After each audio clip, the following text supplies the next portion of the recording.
You were listening to Words Off the Street, a discussion with police, fire, and EMS writers. We bring you their take on your world. Stay tuned for your host, BJ Schneider. Welcome, everybody. Today I'm interviewing Kelly Grayson, paramedic, instructor, blogger, podcaster, and author. His books in the Life, Death, and Everything in Between series has been entertaining and educating for over 10 years. His co-authoring of Success for the Critical Care Paramedic has helped countless paramedics in their studies. He's a noted speaker at many EMS events, and he is a highly outspoken advocate of EMS. You can find him at www.ambulancedriverfiles.com or on Facebook under Stephen Kelly Grayson. Make sure you go to my website and subscribe, www.wordsoffthestreet.com, so you can get the latest show. And please, on iTunes or Stitcher or wherever you listen to the show, leave a review. Today's show is brought to you by Zifos Books, Training, and Public Speaking. Zifos Books is responsible for the short story collections, Welcome to New Orleans, How Many Shots Did You Hear? And Volume 2, Welcome to New Orleans, The Life You Save May Take Your Own. These collections are true stories from the author's years as a cop and a medic in the Big Easy. Zifos is also the publisher of the adventure fiction, A Salty Life and a Traitor's Death. This is the tale of a modern-day smuggler and a pirate caught in the middle of a fight for gold on the high seas. These books can be found on the website, zifosbooks.net, as well as your favorite ebook outlets. Zifos Books also does training in areas such as tactical medicine, safety, and arranges for public speaking at your function. So go to www.zifosbooks.net, that's Zifos Books, XIPHOSBOOKS.net, sign up for the newsletter, or visit their Facebook page and follow to get the latest news and releases.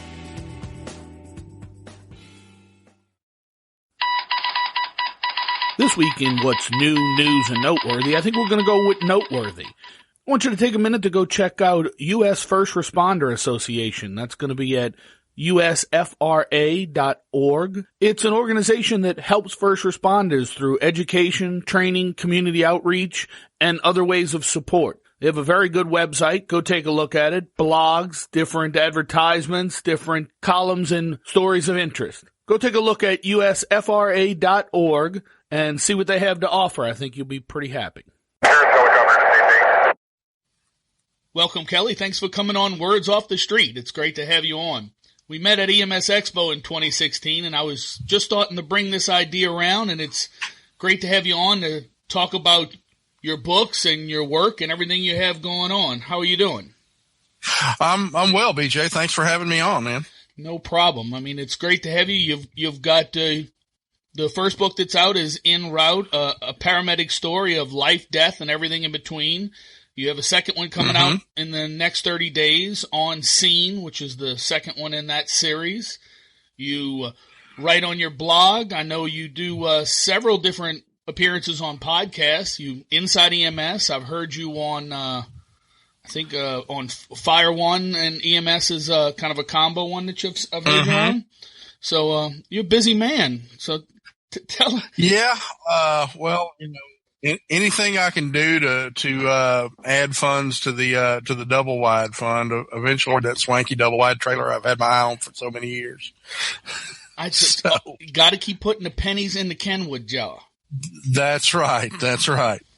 Well, I'm going to give you my opener question that I throw out at everybody, and it's kind of the what's going on with everybody. What's the first book that you read that really left a lasting impression on you? For the first EMS book that really left an impression on me was Paramedic on the Front Lines of Medicine by Peter Canning. You know, when I got into EMS, I discovered fairly quickly that it wasn't a lot of life-saving and heroics and snatching someone from the jaws of death at every turn. And in the reading I had done on my chosen profession, there was a whole bunch of just aggrandizing, look at me, what a hero I am kind of dreck. And Paramedic, Peter Canning's book, was the first one that really showed the human side of EMS for me. And you know, it's just a guy who had been a former speechwriter for the governor of Connecticut and turned down a lucrative job in state government to become an EMT. chronicles his progress and his learning as an EMT and all the little vignettes along the way that he experienced. And it really put a human face on EMS and the people we care for. So, I really liked that book. And there have been others since that kind of fit that same mold. But, I think Peter's the one that, influenced me the most. I've read Peter's book. It's excellent. I personally, and I have to throw myself in this category too, think it's someone with a career like that. It's a mental disorder that he decided to stay in EMS instead of going after other things. But we're very glad that he did. But along with that, his book has really opened the eyes of a lot of people, I think, getting into the profession, that it is more snatching patients from the nursing home than the jaws of death. That's right. That's right. Rescuing him from the dialysis nurse. Exactly right. So let's back up a little bit. Tell us a little bit about yourself and your background. Let's start with your EMS background, how you got into it, when you got into it, and then how did that turn into the writing, the blogging, the book itself, and things like that? Yeah. Well, if we set the dial on the Wayback Machine to about 1992, I was a professional retriever trainer. I had inherited a retriever training kennels from my brother who had gotten out of the business, and I took up the mantle and put my own stamp on it. And that worked out well for 10 to 12 years. And then the bottom kind of fell out of the market. There was a bit of an oil bust. And plus I was suffering from some pretty severe career burnout myself and wasn't being as good a dog trainer as I was capable of being. And my mother suggested that I go to nursing school. Prior to my dog training career, I had wasted about 4 semesters at the local university and owed a bunch of student loans, so a 4-year university wasn't an option for me. So I went down to the local community college with the intent on enrolling in a licensed practical nursing program. And the registrar told me that it was a 1.5 year wait to get into the LPN program. But hey, since you're here, why don't you take this emergency medical technician class? It seems to be popular among the LPN students, and it's enrolling people and starts next week. So I did that. I paid my money and got my books. And within the first 2 or 3 classes, I had decided that nursing was not the career for me and EMS was. And that's, basically how it started. Graduated from EMT school, went right to work with a little mom and pop ambulance service in Northeast Louisiana, a little small town called Farmerville, and learned a lot about EMS. It was a great place to learn and grow as a paramedic, not a real good place to learn and grow about business. Very poor business people, but they were good bosses, but very poor business people. And went to paramedic school there and changed jobs a couple times over the years. Came back to that original company and spent 10 years there as a FTO and as their education director. And then in 1994, I came home from teaching a class in Southwest Louisiana and half my stuff was gone. Walked through the front door, furniture and belongings and everything else was gone. And a Dear Kelly note left on the coffee table. Do we know the same people? So that I suffered from AIDS, ambulance-induced divorce syndrome. It was, we had a special needs daughter, and the stress of finances and raising a child with some physical challenges really took a toll on the marriage. And, I'm as culpable in not nurturing it as she was. We parted on good terms. I found myself working as a paramedic in a system status management system, posting on street corners at 3:00 in the morning, and going through a divorce and desperately trying to cling to my sanity. I just picked up unfolded my laptop and started writing. And I wrote a story about a call a few years before, and that story jogged my memory of another story, and pretty for about a week, and had about a dozen stories collected. And my partner finally said, "What are you doing over there?" So I handed her over my laptop and let her read it, and she said, "This is really good. You should see about getting this published." So I didn't want to take her word for it, so I consulted a couple of other friends whose opinions I trusted. And unbeknownst to me, One of those friends was Lou Jordan, who had, I didn't realize this, but he just started his own EMS publishing company. So he offered me a publishing contract. It didn't have a whole lot of marketing muscle and reach, but the terms were very favorable. And Lou told me when he started, he said, we'll get this published. And if I get you noticed by some of the big boys, we'll end our partnership and you can get it republished with them, which is what wound up happening. I started my blog December the 23rd of 2006. As a way to polish my writing skills and to kind of float new stories for the sequel to the book. And I'd post some excerpts from the book to gain interest, and Lou hated that. Said, why buy the cow when you get the milk for free? You're giving away your product and that sort of thing. Lou's a marketer, but the creative muse is not his thing, so got a readership fairly quickly. I was one of the first major EMS blogs on the internet. A publisher from a subsidiary of Simon & Schuster noticed me and offered me a publishing contract. So we did exactly what Lou had intended. Got me noticed by the big boys. Kaplan Press published my book, and it sold very well for a couple of years. And then they shut down that division that published my book and about 10 books based on medical blogs, and kind of orphaned us. So it's just been the last couple of years that I've gotten the publishing right to re-release En Route in the format that it was originally intended, and that sort of thing. Kind of excited about that. It's getting a lot of play again. It's getting a lot of play again. I'm kind of happy about that. Yeah, that's excellent. I mean, going all the way back to 2006 with a blog, you were right. You were early in on the cusp of that, and that seems to be the story I've heard with a lot of people, that they've used their blog as a calling card to let people know what they're doing, but also as a way to polish their writing and get their style known. I mean, and I've used Facebook to put stories out there as much to wet people's whistle to the rest of the stories that you have as anything else. So, I mean, I think that's and not only that, I've noticed that you tend to touch on a lot of topics too. You'll go far and wide in EMS and touch on those different topics that are really striking a nerve, I guess is the best way to put it, in EMS. And I think a lot of people gravitate towards that because too many people take the easy route. They don't want to address things. They want to go down that same road. And I think it's good to see people looking in other directions and kind of throwing a little light on things. Well, yeah, that's the nice thing about having a blog is you can rant if you want to. You can educate. You can vent, open a vein and bleed onto the keyboard. Whatever you want to do, whatever form your blog takes, it's all up to you. And the way you assure a readership and a lot of exposure is by continually posting good content.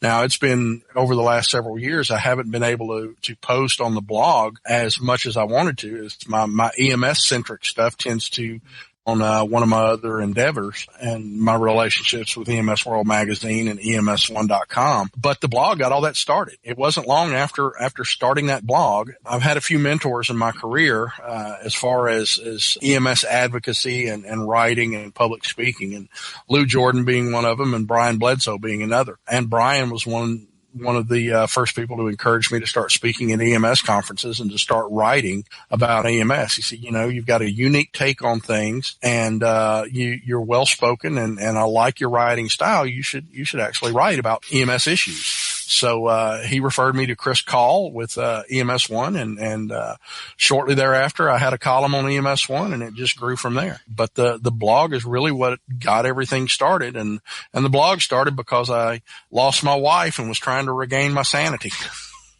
Sanity is so overrated in EMS. I don't know why you even go there. It is. Well, but no, I mean, we just did a round table. I know Sam Bradley, and I had Kevin Ryder from Texas, and we did a little round table talking. We were talking about writing for catharsis in the last round table, and that's what you're saying. That's what so many of us have done. That the writing was never initially intended for this broad audience that it gets now.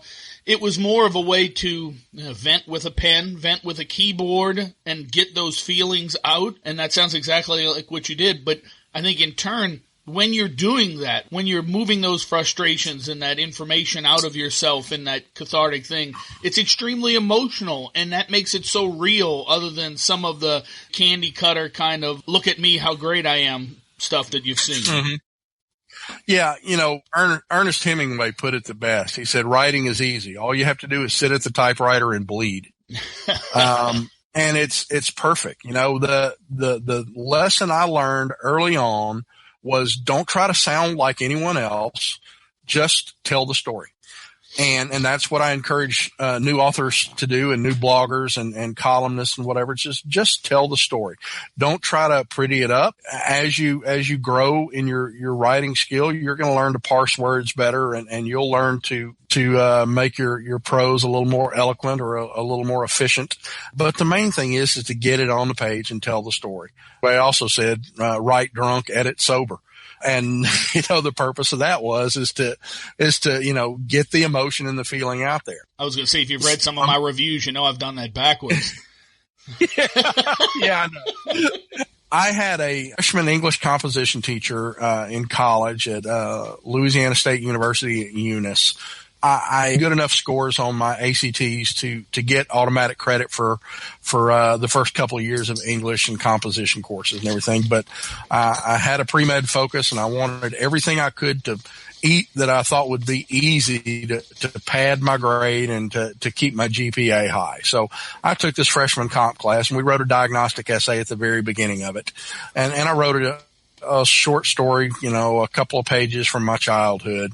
Turned it in, and the next time we came to class, in big red letters across the top, "What are you doing in my class? Come see me after class ends." She told me I would get absolutely nothing from her class, but if I wanted to stay in it, I could. But she had a job for me as a feature writer for the school newspaper. So that's what I did for 2 years there at the school. And she said her most useful advice was find your own voice and stick with it. Don't try to sound like anyone else. Try to sound like Kelly.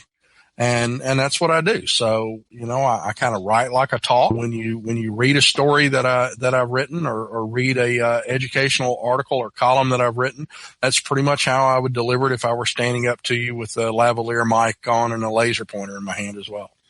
And I think that's very evident, and it makes it powerful, because those that like to hear you and want to hear what you have to say. I mean, I can read your articles and I hear your voice when I read your articles, or, because that tone that comes across as you write it, I know that it's you that's writing it. And that makes it very powerful to be done that way. You could really, you could really bleach something out and try to put out this beautiful thing, but that's not what it is. Sometimes the raw, the emotional portion of it comes out.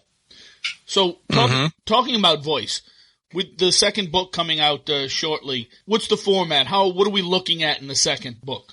Well, in the second book, it's basically going to be a continuation of my career. The way I had no intention of becoming a published author in the first place. This was a happy accident. And for the longest part of my life, I considered myself a paramedic. And if I had any writing talent, it was as a technical writer and not as a creative person. And exploring that, learning how to be creative, and awesome. But the first book was, I was writing, so I kind of wanted to end it on a good note, and I ended it before the tales en route end before my marriage ended.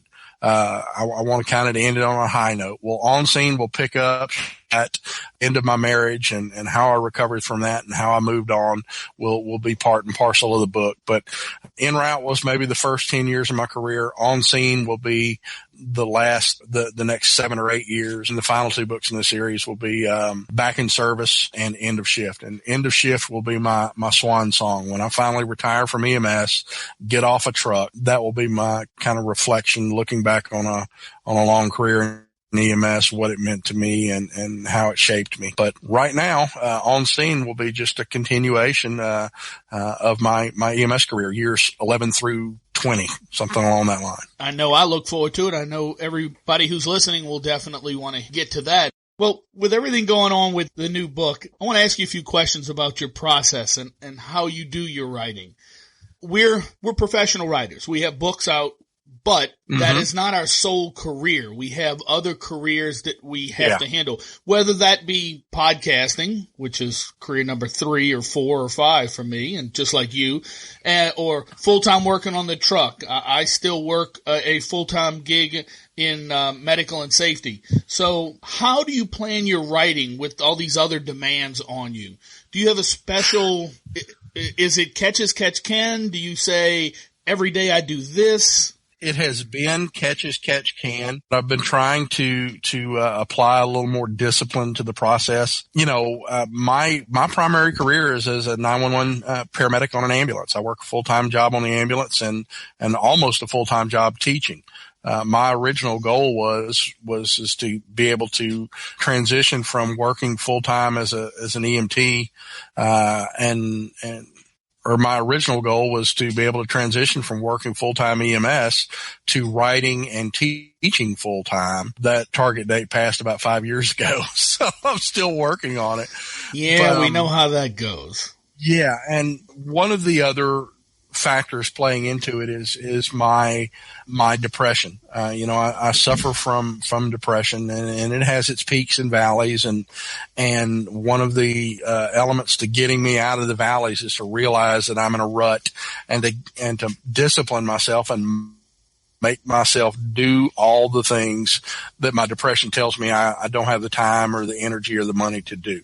So one of the things is to set up a block out time to write every day, time to do things for myself every day. And whatever happens, whatever may come, I'm going to take care of those needs. I'm going to spend a couple hours writing. And then when my girlfriend wakes up, she's a bat. She goes to bed about 4 o'clock in the morning, sleeps till about noon. So when I get home from work, if I can write at work, great. If not, I will come home, and while she's still sleeping, I'll write for a couple of hours, and then we'll wake up and have coffee, and we'll try to go do something during the day.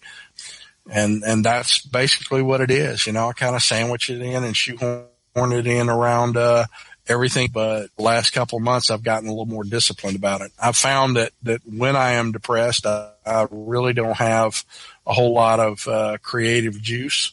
So when I do find myself with the muses with me, I tend to write like a fiend and get everything that I'm paid to write caught up and ahead. So I may write stuff for EMS1 and turn in 5 or 6 articles to my editor and say, just put these in the pipeline because there's going to come a time when I won't be able to think of anything to write. And Greg Freese is excellent about that. You know, he's a very understanding guy. Yeah, Greg's a great guy. I was just hitting him up about coming on the show, hopefully in the near future with us. Well, as you move forward with your writing, I've written in both worlds. I'm writing fiction as well as the nonfiction short stories and memoir style works. What do you have in your future? What do you see? Anything other than the books that you're working on? Obviously, your blogs and that coming out. Anything really interesting we can look forward to? Yeah, we've got, like I said, within the next 30 days, hopefully I will have En Route finished, sent off to the publisher and have it available in paperback and Kindle format in 30 days. And it's mostly written, and right now I'm compiling stories for the next sequel to that, for Back in Service. What I've got coming up soon is within the next 30 days, Jones and Bartlett is coming out with the second edition of their critical care paramedic textbook. I wrote the patient assessment chapter for that textbook.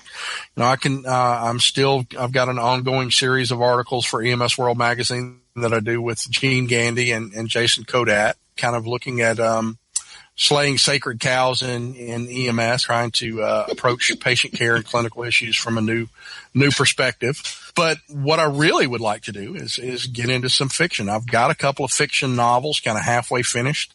One of them is a fictional EMS novel that I wrote and probably got 25,000 words into and then had to shelve it. I would like to dust that off and finish it out. It's called Star of Life. It's a story of a fictional paramedic. He's kind of a Mary Sue character, you know, the ideal paramedic that you'd like to project yourself to be. Only he's got flaws and foibles, and his life is kind of screwed up. Very talented guy with a lot of demons, which I can identify with.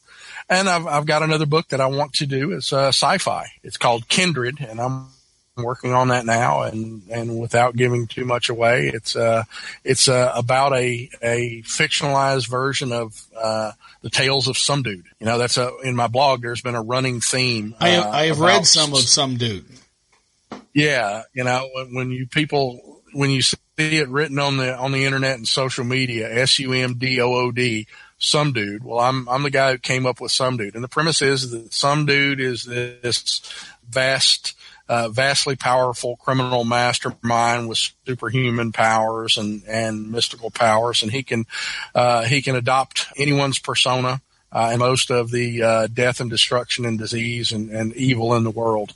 And the book I'm writing is about Some Dude's nemesis, the entity who is tasked to track him down and thwart him at every turn.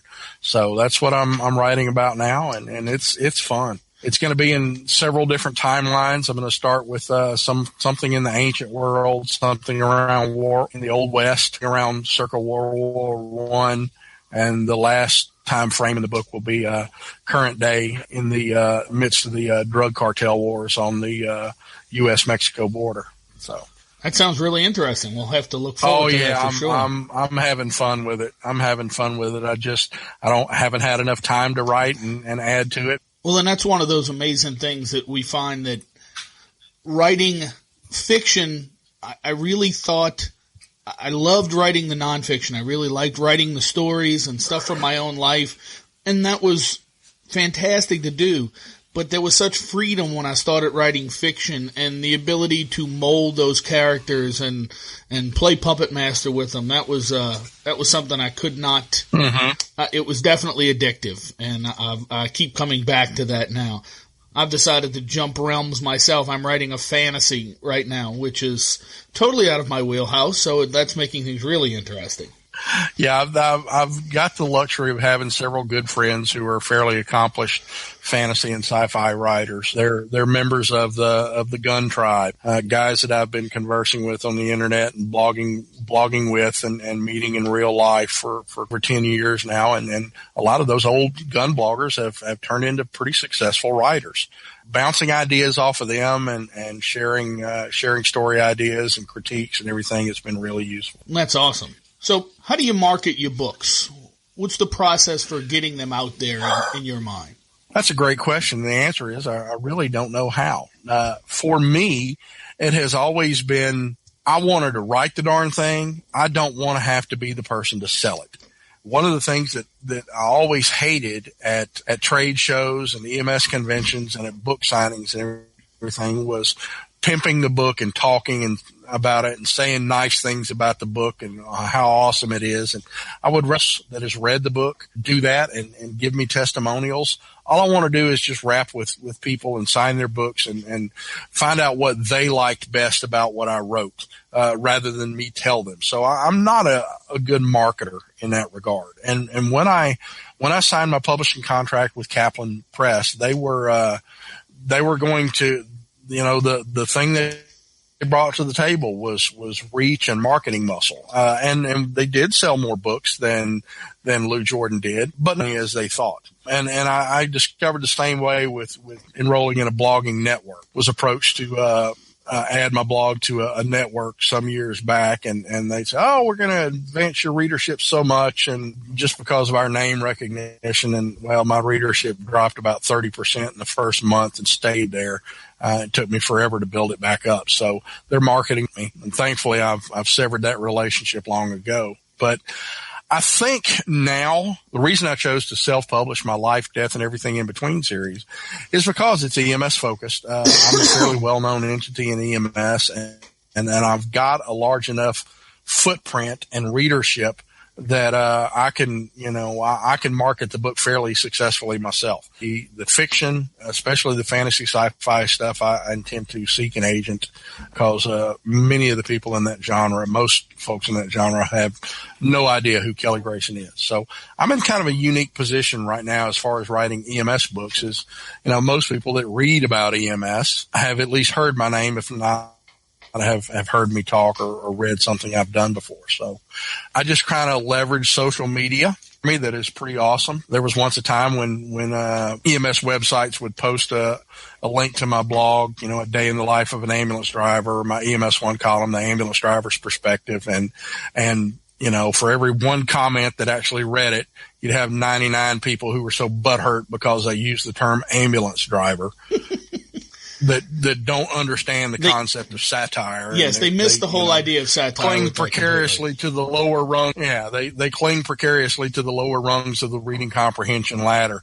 And it was tough slogging for the first few years, is trying to tell them, look, it's a goof. The name of the blog and the column is a goof on the public perception of EMS. But now, as I've built my readership, now you always have somebody that does that, but 99 other people will jump on them and correct them. I don't have to do it anymore. I've got my readers and my listeners of the podcast and the fans of my blog out there that will do all that correcting for me, and I rarely have to lift a finger. So immensely proud of my legion of flying monkeys, and when we complete my quest for world domination, I'm going to make sure that the best of them are on the protected roles and have plum assignments in our brave new EMS world. Excellent. Keep them away from the buckets of water. Yeah. Wow, I didn't know what to follow up after that. So one of the things I always like to ask is, you've had a good writing career. You're both in blogging, podcasting as a form of writing as you're setting things up for it, as well as writing that's getting published currently and in the future. What advice would you give other aspiring public safety writers, people in police, fire, EMS, who are saying, hey, I have this great story, maybe it's about their life as a medic, maybe it's just something off the cuff, fiction-wise, like we've talked about. What would you tell them about what to do, how to move forward? I would tell them first and foremost the same advice that my freshman comp professor, Susan Lejeune, gave me. Find your own voice and follow that. Don't try to sound like everyone else. The other useful piece of advice is don't be so bound by the conventions of writing. I will do things like purposely misspell words, flout the rules of grammar and punctuation. I will use run-on sentences. I will use sentence fragments. I will post one-word paragraphs if they advance the story. If they make the story flow better, if you can hear it in the tone that I would say it, or if you can read it and hear my voice narrating the words, then I've accomplished my goal. You see so many people who want to write technically well, but there's no flavor to what they write. And I try to tell them, look, if you're going to write something, there is first find a niche, something that you're passionate about and knowledgeable about. There are plenty of people who are passionate about things and not knowledgeable about them.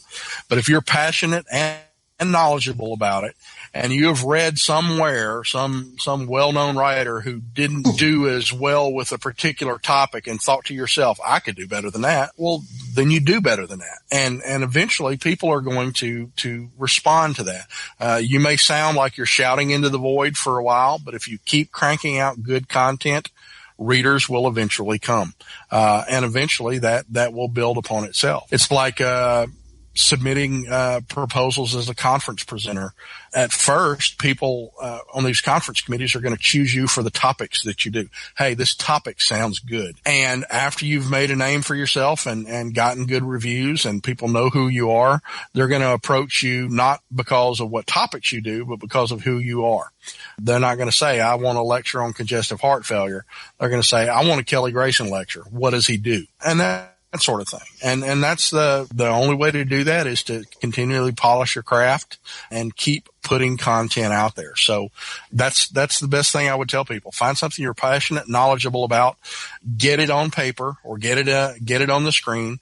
Don't worry so much about how pretty it is. Find your voice and be true to that. I love that, passionate and knowledgeable.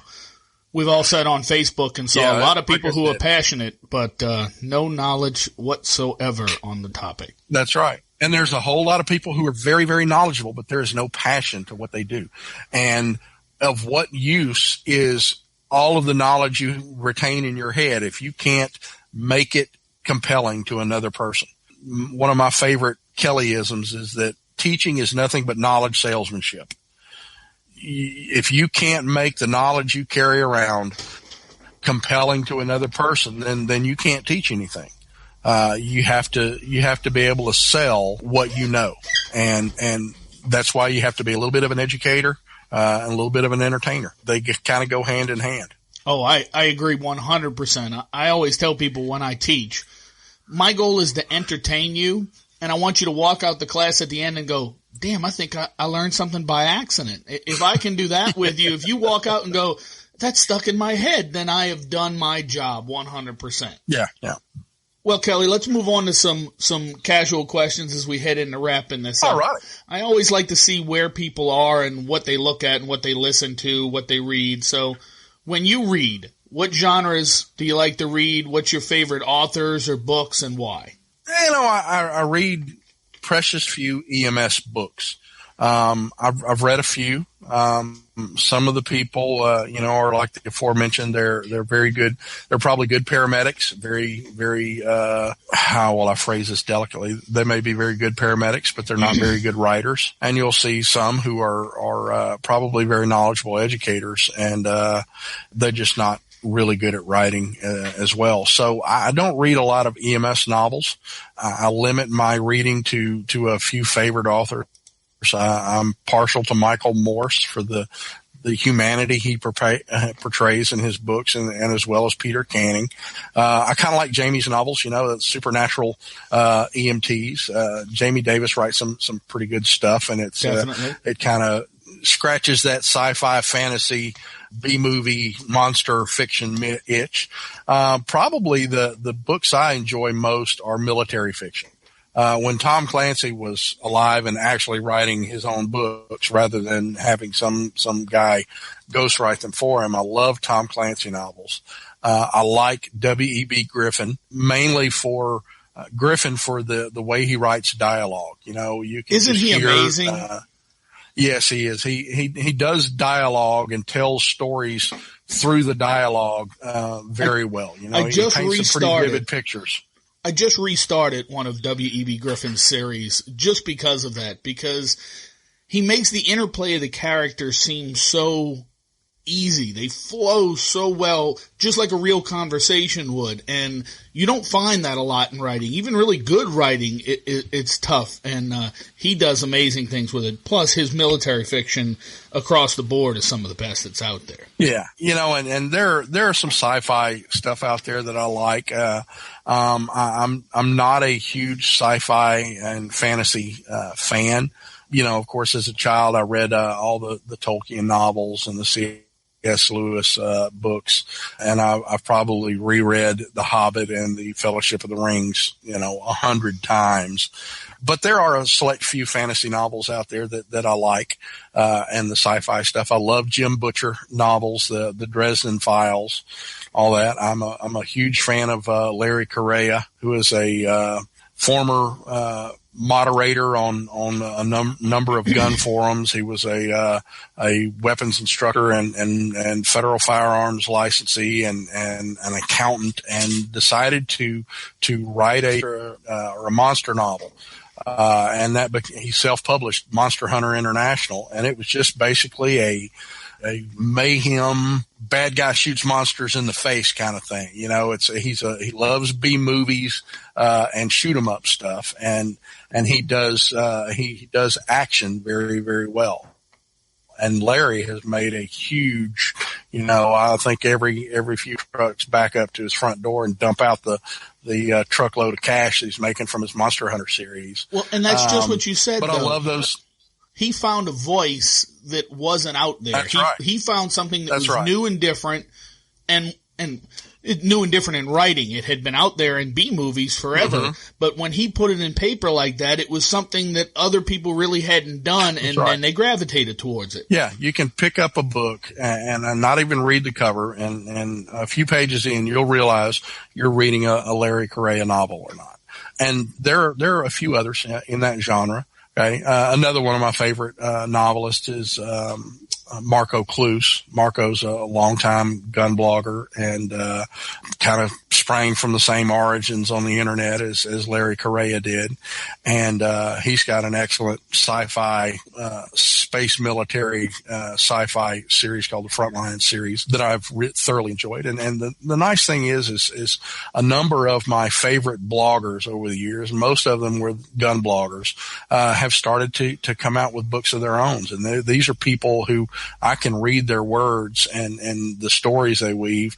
And it just makes it so much cooler that I know them in real life, and we've broken bread, and we've turned expensive ammunition into smoke and noise together, and to see them giving their creative or sharing their creative process with me has been pretty awesome as well. So that's mostly what I read is friends and military fiction and a select few sci-fi authors. Well, that's excellent.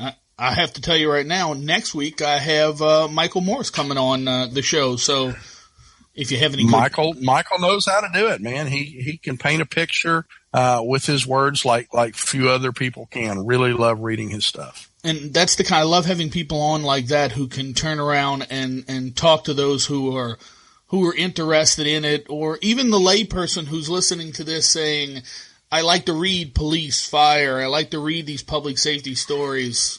Mm-hmm. Who writes it best? And that's what we want to say. These are the kind of people who we want to say can do it best. So when you read these people, how do you do it? Ebook or paper? I'm not much of a traditionalist. I'm just fine with the ebook. Exactly the opposite.